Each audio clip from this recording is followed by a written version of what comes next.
masih di Tribun Series Suara Rakyat bersama Prof. Bahrudin Ali Ahmad, Guru Besar Universitas Lambung Mangkurat, dan Bang MS Siddiq dari Uniska Banjarmasin. Di sesi 1 dan 2 tadi kita mencoba mengulas bagaimana konstelasi Pilpres di tingkat nasional, dan di sesi yang ketiga ini kita akan mencoba mengulas juga bagaimana arah Pilpres 2024 ini di tingkat Kalimantan Selatan. Perlu diketahui bahwa salah satu kontestan, Prabowo Subianto, 2 kali dalam konsultasi Pilpres 2014 dan 2019 selalu menang di Kalimantan Selatan.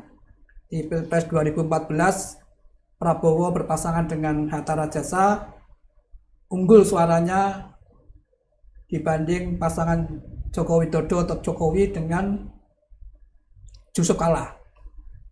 Di Pilpres 2019 Prabowo yang saat itu menggandeng Sandiaga Uno juga unggul di Kalimantan Selatan atas pasangan Jokowi yang berpasangan dengan Kiai Haji Ma'ruf Amin, walaupun di tingkat nasional 2 kali pula Prabowo kalah dari Jokowi. Nah, ini menarik untuk kita ulas. Prof, kalau melihat Pak Prabowo ini maju lagi, Prof. Ya. 2 kali di Kalsel, 2 kali menang. Iya. Mungkinkah Prabowo ini akan hat-trick di Kalsel, Prof? Menang lagi? Iya. Jadi kalau saya melihat dari segi peta politik, kemudian permasalahan yang dihadapi oleh masing-masing paslon, kemudian isu yang diangkat, kemudian efek debat, kemudian polling, ya, saya melihat memang akan menang lagi. Hat-trick ya, Prof? Iya. Jadi 3 kali, iya. 14, 19, 2004. Iya. Misalnya dari segi peta politik kan, Prabowo kan berada di Golkar. Golkar di Kalsel ini kan menguasai Kalsel 1. Ya kan?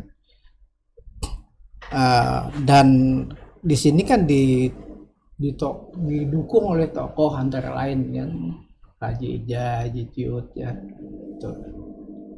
Ada tokoh-tokoh lokal ya. Iya, ada tokoh-tokoh lokal yang kemudian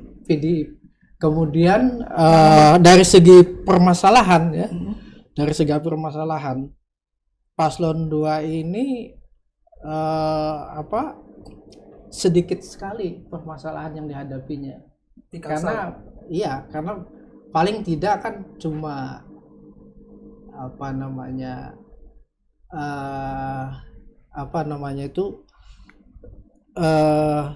tidak diusungnya ketua Golkar itu kan sebagai cawapres. Itu aja permasalahannya. Jadi dia ringan permasalahannya Golkar dalam hal ini. Kemudian dari isu yang diangkat, jadi kalau kita lihat dari isu yang diangkat, isunya isu IKN dan isu melanjutkan. Ya, ini. Jadi kalau saya lihat itu hanya di sini saya lihat itu isu ini cukup diterima begitu. Seperti IKN umpamanya, ya kan. Karena merasa diuntungkan kan masyarakat sini. Iya. Nah, itu. Kemudian dari segi efek debat. Jadi saya melihat generasi Z itu merasa bahwa paslon 2 ini diserang habis-habisan, sehingga efek objek victim itu terjadi. Jadi generasi Z di sini, dari survei yang saya lakukan kecil-kecilan, mereka kasihan dengan Prabowo. Oh gitu ya, Bro? Kasihan kan? Atau bukan karena joget-jogetnya, Bro? Bukan. Jadi di waktu debat itu dia betul-betul disudutkan gitu oleh kedua paslon yang lain. Ya. Jadi kasihan mereka melihat. Yang kedua, kasihan mereka Prabowo ini 2 kali sudah kalah. Nah, jadi kasihan katanya. Coba diberi kesempatan dia menang. Oh gitu ya. Nah, itu. Ya. Kemudian dari polling itu semua kan memenangkan paslon 2. Polling itu. Semua polling itu menyatakan paslon 2. Ya. Jadi saya bisa menyimpulkan ya bahwa yang terkuat ya di Kalsel ini paslon 2. Oh gitu ya. Nomor 2 Prof, yang selanjutnya di bawah paslon nomor urut 2. Urut 2 itu Anies atau Ganjar? Nah, kalau berdasarkan analisis dari 5 parameter tadi itu ya, kalau dari segi peta politik kan sebetulnya basisnya kurang kuat sebetulnya kan. Oh, gitu ya. Ya, Nasdem belum mengakar, kemudian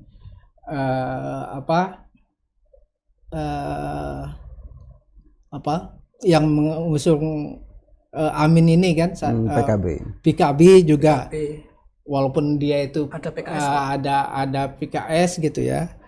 Nah, kemudian dari segi permasalahan ya, kemarin ada kan ketua PKB kan, padahal itu kan itu salah satu cawapresnya kan dari PKB. Nah, itu saya kira itu mengurangi juga itu. Oh gitu ya. Nah, itu perlu konsolidasi ada sebetulnya. Yang ketua DPW PKB Kalsel yang mundur. mendukung nomor 2. Nomor 2 kan. Syahrul Hasan. Bukan hanya mundur, tetapi kemudian mendukung paslon 2 kan. Ini semakin kuat paslon 2 sebetulnya. Itu juga berpengaruh ya, Pak? Berpengaruh. Ya, berpengaruh kalau juga. Nomor yang urut 3 Pak Ganjar? Pak Ganjar, jadi Pak Ganjar saya kira di Kalsel ini karena di pusat terjadi penggebosan ya, dan itu berpengaruh juga di sini. Ya, berpengaruh juga di sini.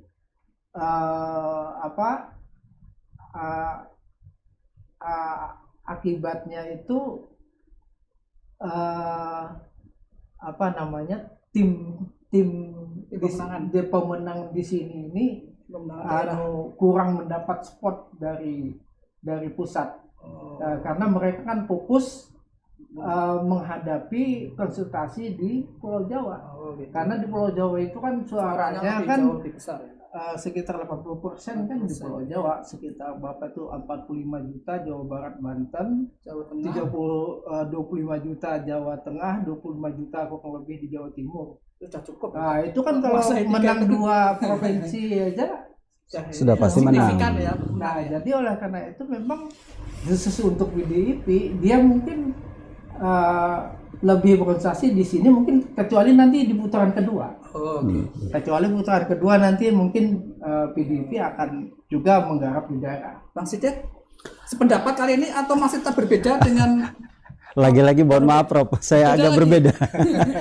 Perbedaan itu tentu saja ada landasan ilmiahnya. Pertama, survei yang kami lakukan bersama rekan-rekan dari Cides Institute yang berbasis di Jakarta. Kebetulan saya salah satu direktur eksekutifnya di sana.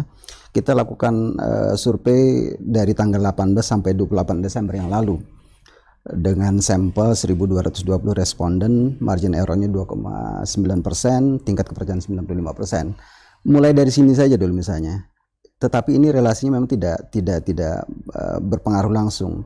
Berdasarkan hasil survei itu ada 7 partai besar di Kalimantan Selatan. Yang pertama, PD Perjuangan itu menempati posisi pertama di angka 16,2%. Kemudian Partai Golongan Karya justru yang menurut Profesor tadi punya basis loyal. Basis ini kemudian mulai dari strata tingkat 1, gubernur dan beberapa bupati wali kota kan adalah orang Golkar. Tetapi justru di survei kami menemukan Golkar berada pada posisi kedua di angka 13,7%. Kemudian di tempat ketiga Partai Gerindra. Partai Gerindra di angka 10,3%. Kemudian disusul Partai Kebangkitan Bangsa di nomor urut keempat di angka 8,9%, kemudian Partai Keadilan Sejahtera di angka 6,7% dan Nasdem di angka 6,0%. Jadi Pak Prabowo menurut analisis Bang Sidik gagal hat-trick ini. Nah, gagal hat-trick. Jadi itu karena faktornya apa? Selain mesin politik parpol. Selain mesin politik parpol, ada faktor ekor jas. Jadi faktor ekor jas di tingkat nasional, ya? Tingkat nasional. Memang isunya isu perubahan itu seksi, isu perubahan dan kemudian pencerdasan, bagaimana mencerdaskan publik itu saya pikir cukup menarik publik di wilayah Kalimantan Selatan. Jadi kalau angka survei yang kami temukan itu hampir sama dengan yang ditemukan oleh ILC dan Najwa Shihab. Jadi di angka 52,7%. Tapi cara isu seperti katakan Prof Bahrudin tadi, pasangan nomor urut 2 Pak Prabowo mengusung soal IKN yang itu boleh dikatakan isu seksi di Kalimantan. Dan itu Pak Prabowo menyatakan melanjutkan. Sementara nomor 1 mengkaji ulang, gitu kan. Nomor 3 masih ragu-ragu, melanjutkan tetapi dengan perbaikan. Nah, apakah ini enggak ini? Kalau tadi Bang Sidik mengatakan nomor urut 2 kalah di Kalsel, apa enggak ada kontradiksi? Justru di situ menariknya, karena begini, publik di Kalimantan Selatan itu berbeda dengan publik di Kalimantan Timur dan wilayah yang berbatasan langsung. Jadi kalau Kalimantan Timur, kenapa kemenangan pasang 03 itu menjadi mutlak dibandingkan Kalimantan Selatan dan Kalimantan Tengah yang basis PD Perjuangan, itu karena faktor isu dan kemudian faktor kekecewaan yang mereka rasakan ketika Prabowo yang dulu didukung habis-habisan kemudian melompat menjadi bagian dari, oleh mereka disebut dengan rejim Jokowi, dan itu menjadi faktor justifikasi pada publik di Kalimantan Selatan untuk tidak memilih pasangan 02. Makanya saya sampaikan beberapa kali dengan beberapa tokoh publik di sini yang ketua-ketua partai di tingkat provinsi. Ini mesti harus diperhatikan. Kenapa? Faktor kekecewaan yang terjadi, yang dirasakan oleh publik Kalimantan Selatan itu bisa berpengaruh. Jadi gitu ya? Yang tadinya mendukung Prabowo itu berpindah mendukung pasangan Anies Baswedan dan Muhaimin. Untuk berarti yang menang untuk prediksi yang menang. Bukan prediksi, hasil survei kita di antara 18-28 Desember itu Anies Baswedan dengan Muhaimin itu di angka 52,7%. Unggul di Kalimantan Selatan. Unggul di Kalimantan Selatan. Tetapi memang harus jadi catatan, Kalimantan Selatan bahkan gabung seluruh Kalimantan itu tidak bisa memenangi satu Jawa Timur saja. Ya memang sumbangan suaranya memang lebih sedikit. Tapi bagi masyarakat Kalimantan Selatan ini kan juga penting gitu loh. Kira-kira siapa sih yang menang lagi di Pilpres 2024? Apakah Prabowo hat-trick atau enggak gitu kan? Kalau hat-trick ini kan seperti kata Prof Bahrudin karena faktor berbagai parameter tadi termasuk isunya juga mesin politik parpol. Nah, ini menarik ini kalau berarti nomor 1 yang unggul di Kalimantan Selatan. Terus nomor 3 gimana? Nomor 3 berada di posisi nomor 3. Di Kalimantan Selatan. Jadi Prabowo tetap di posisi nomor 2. Jadi sesuai dengan urutan kontestan politik di kalau Kalimantan Selatan ya, kalau hasil survei. Tapi itu survei yang kami lakukan di akhir tahun antara 18-28 Desember. Ada dinamika yang berubah luar biasa, fluktuatif dan sangat tajam kan menjelang hari apalagi ini tinggal 2 hari. Saya pikir setelah isu itu kemarin kita lempar kemudian kita distribusikan kepada beberapa partai pengusung, mungkin itu menjadi catatan, masukan juga gitu.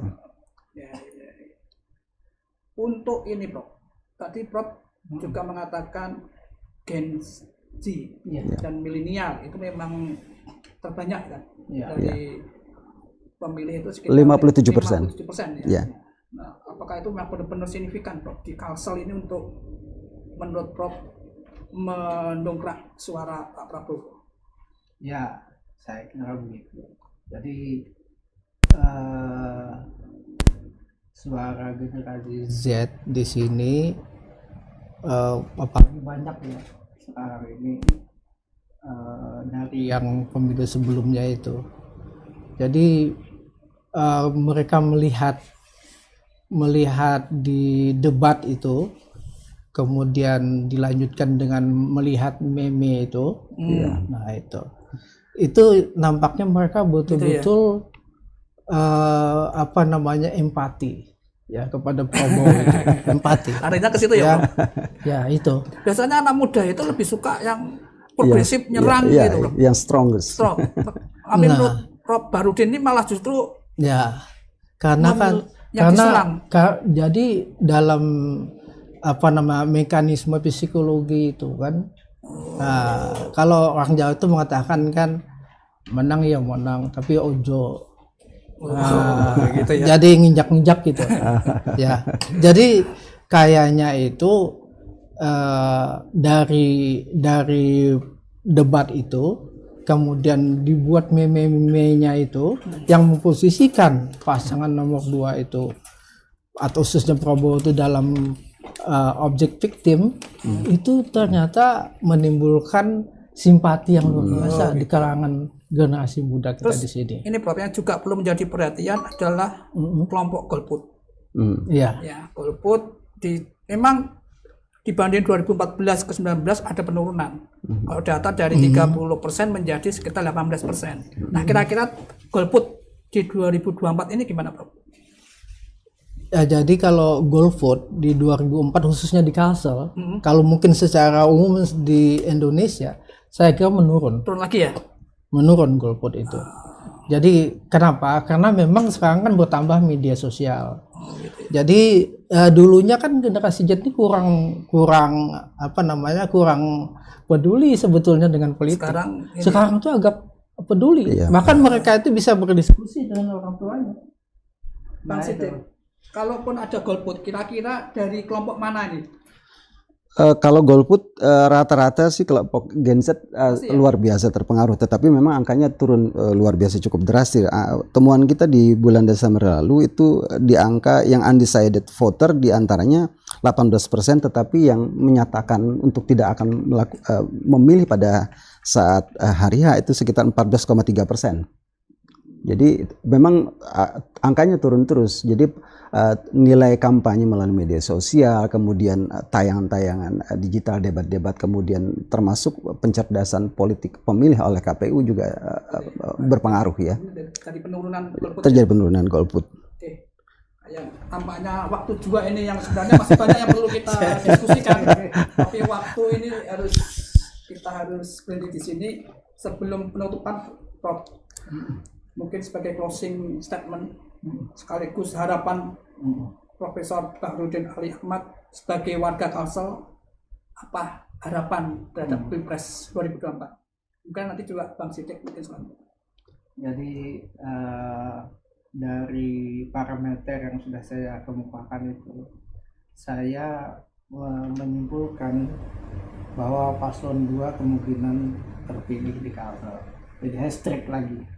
Kemudian sebagai kuda hitam itu paslon 1. Ya, sebagai harapan saya Pilpres kali ini betul-betul menghasilkan pemimpin yang mulai membawa Indonesia ini ke jejak awal menuju kemajuan. Karena saya melihat, maaf ya, presiden sebelumnya ini kayaknya berkutat dengan masalah konsolidasi kelompok, golongan, partai dan sebagainya. Atau kalau saya mengistilahkan itu dalam membangun kerajaan masing-masing gitu, termasuk di daerah membangun kerajaan masing-masing. Saya mengharapkan terpilih pemimpin yang betul-betul memikirkan kerajaan Indonesia, kerajaan Indonesia yang jaya seperti Majapahit itu. Bang Sidik, mungkin ada harapan atau statementnya? Iya, kalau saya melihat begini, pada publik di Kalimantan Selatan, warga Banua yang saya banggakan, ini pemilu ini bukan hanya memilih presiden, pemilu ini secara serentak juga memilih calon-calon pemimpin daerah. Kita memilih anggota DPR RI, kemudian anggota DPD, DPRD provinsi, kabupaten, dan kota. Dan jangan lupa, fokus kita tidak hanya memilih presiden, meskipun itu menjadi pintu masuk seluruh kebijakan yang apakah nanti kalau kita memilih pemimpin yang salah, maka kebijakan yang turun sampai ke kita juga akan berpengaruh pada kesejahteraan masyarakat. Jadi harapan saya tidak ingin menyebut 1, 2, dan 3. Ketiga paslon inilah putra terbaik bangsa. Saya melihat semuanya punya visi dan program yang bagus, tetapi harapan saya kalau ingin Kalimantan maju, maka pilihlah yang memang pro dan berpihak pada kepentingan masyarakat Kalimantan. Dan saya yakin betul masyarakat Kalimantan punya pilihan yang sudah disiapkan pada hari H nanti. Oke, terima kasih Prof. Bahrudin, Bang Sidik. Sobat Bipos, dengan tadi perbincangan kita walaupun singkat semoga mempunyai manfaat sekaligus menjadi referensi kita untuk memutuskan pilihan pada Pilpres 2024 Rabu 14 Februari lusa. Saya akan menutup Tribun Series Suara Rakyat hari ini dengan pantun. Saat kulihat gunung es, ada keangkuhan bikin perih. Saat kulihat capres cawapres, ada sekudang janji yang harus ditagih. Olahraga pagi, enaknya jalan kaki, melewati hamparan tanah dan rumput. Sobat Bipos, ingat Rabu 14 Februari, ayo nyoblos, jangan sampai golput. Terima kasih, ketemu lagi di Tribun Series Suara Rakyat selanjutnya. Assalamualaikum warahmatullahi wabarakatuh.